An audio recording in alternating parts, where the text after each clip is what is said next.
Palm Coast is at a critical tipping point as far as the future goes.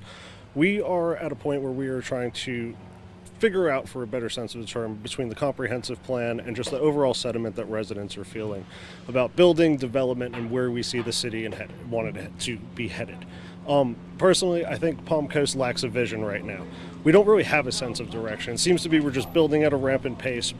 We have no plans for accommodating our infrastructure, and we've done, I would say, less than a great job of planning for a future of incurring cost, taxes, what's basically happening now where we're having fees assessed on existing residents for what they're calling the new building.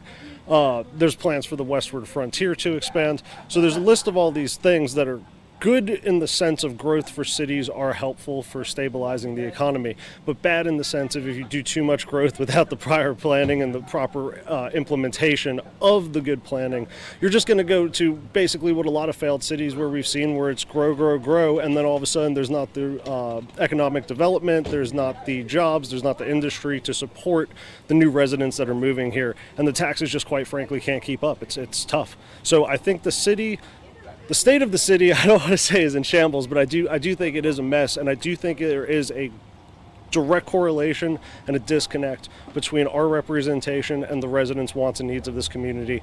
And I believe that it's imperative that we find that vision, bring it back, get it corralled in, and implement it going forward. And I think that vision, just to briefly touch on it, is a true strike between old Florida and preserving what we have as a community that was originally, we have to be clear of what it was. It was originally established as a retirement and boating community.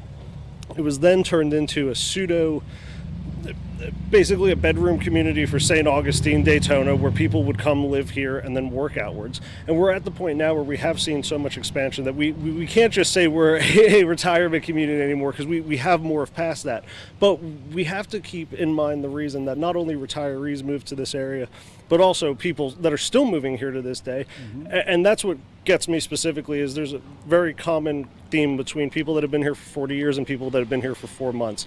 And they hate to see all the overdevelopment. They hate to see what the city was, what they thought they bought into, and now what it is becoming. So we have to strike that balance between preserving what we have in that old Florida style, which is quite frankly unique across the state of Florida right now as they develop right down the whole shoreline. So I think our biggest asset is tourism, recreation. We have good jobs in the sense of healthcare. We can look to expand those. There's always these need to bring in jobs of what I call greater than $15 an hour.